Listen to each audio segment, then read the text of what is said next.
Hey guys, welcome back to MMA Library. Today in MMA and UFC news, Daniel Cormier breaks down Sean O'Malley versus Petr Yan and says that O'Malley's coach thinks there's a scenario where Petr Yan will get exposed. Here's the clip. One factor in this fight that Petr Yan has to really try to fix is he cannot start slow. He's traditionally a very slow starter. He cannot do that in this fight.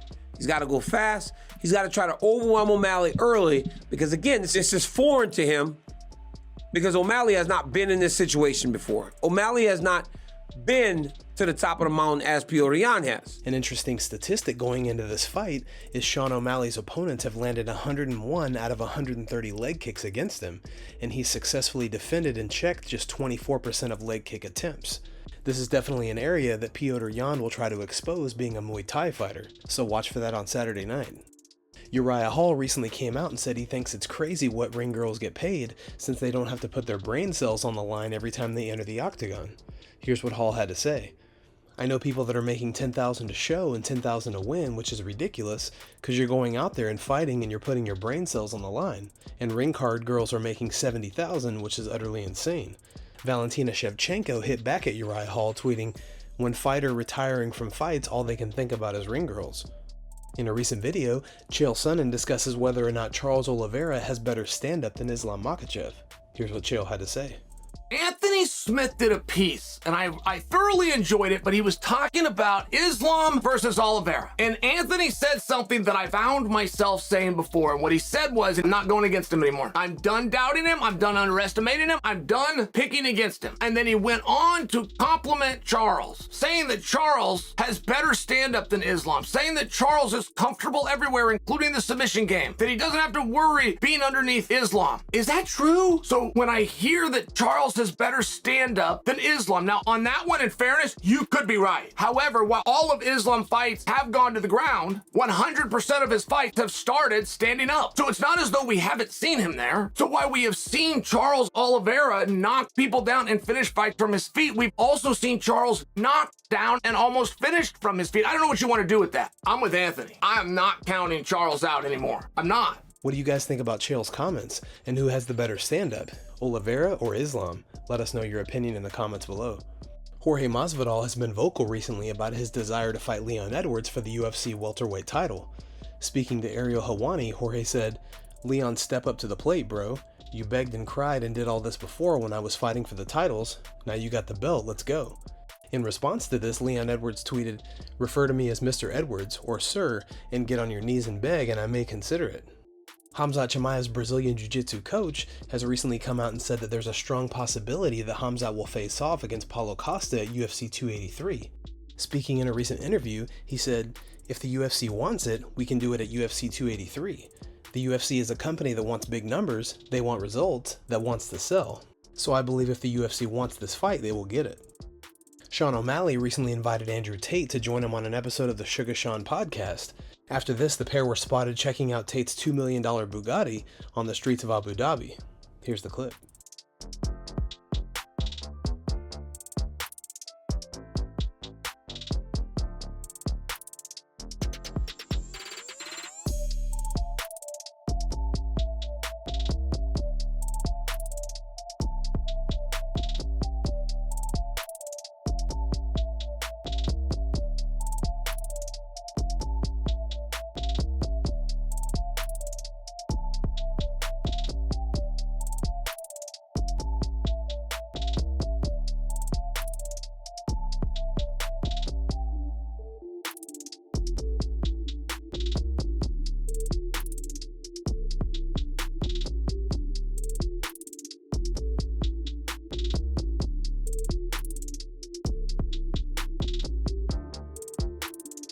On a recent episode of the Weighing In podcast, Big John and Josh talk about the potential Jon Jones and Stipe Miocic fight. Here's what the pair had to say. The only way that you can make Miocic versus Jones the main event over a championship fight, in reality, is make it a championship fight. That means that they're looking at making an interim title for that fight. Or they've given up contract negotiations with Ngannou and they're just going to call it what it is. Maybe. the title shot. But John, that's not the only way. I mean, the UFC can do whatever they want. They can put a title shot. They can put a non-title fight up there. They don't do that. You know, just like I do, it's a matter of disrespect to your champions that you're putting something as a main event that is not a championship fight, we'll say, above you. They're not going to do that. Yeah, but I know. It's happened before. When does it happen? It drives you and I nuts. Oh, no. I'm not. I said in the UFC. Oh, yeah. Bellator did it totally wrong. And we told them, you're totally wrong. The explanation was because it was Fedor, but I'm like, it's I don't still. care. Yeah. Don't matter. Yeah. But yeah, I agree. I think it's got to be a title shot. The title shot's got to be up there at the top. Now, I don't know if you put an interim title shot ahead of a current champion. I don't know about that. You can say, oh, well, it's a heavyweight fight, light heavyweight. We go by weights normally as far as where we stack them and stuff. But man, it's got to be a title fight. It has to be. Yeah.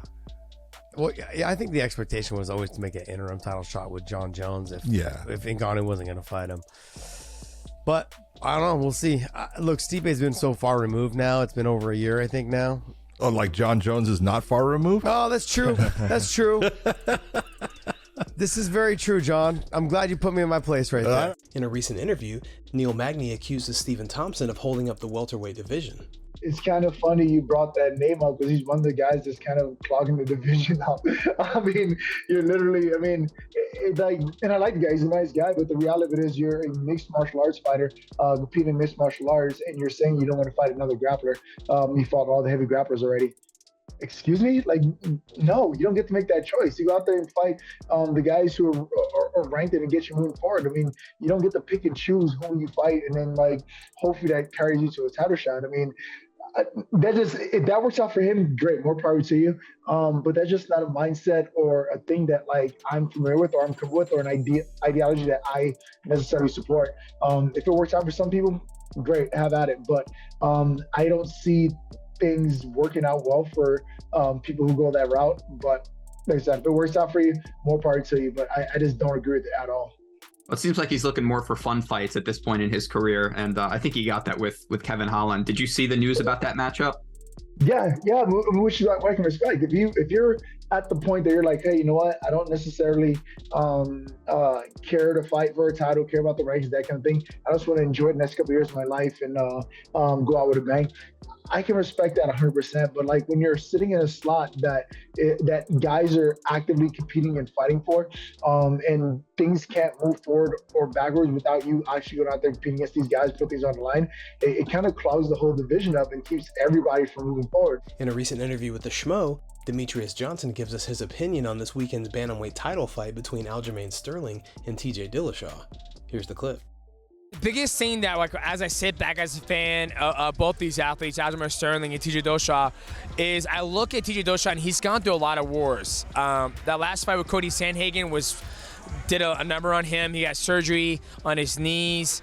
Him coming down to 125 to fight Henry Cejudo, get knocked out. So that he's been through a lot of wars. I feel like Aljamain Sterling, he's kind of coming to his own right now. He seems healthy. He seems big. He seems to embrace being a backpack. He knows what he's good at, right? He looked really good when he fought Petr Yan. The biggest thing is I give the edge to Aljamain Sterling. The only reason why is because I feel like when I look at him, he seems healthy. He seems happy. He seems he's embracing this backpack role. And I think when you see an athlete who's embracing a certain role, it makes him more dangerous. You brought up his name, Henry Cejudo. He's the new training partner when you're down in Arizona. Do you think the UFC will give him the winner of that matchup to let him fight for the bantamweight strap? It's hard, man. There's so many good guys in the 135-pound division. You got Sugar Sean O'Malley taking on Petr Yan. These guys are putting in the work, working for that title shot. Not saying Henry Cejudo isn't. I mean, he really isn't. I mean, he's retired. He's doing his own content. He is back in the USADA pool, and he's slowly getting. I mean, he's in shape. I've trained with him. It just all depends on what Henry wants to do. Guys, thanks so much for checking out the video. If you like the content we do here on this channel, don't forget to like and subscribe to MMA Library for all the latest MMA and UFC news. We'll see you in the next video.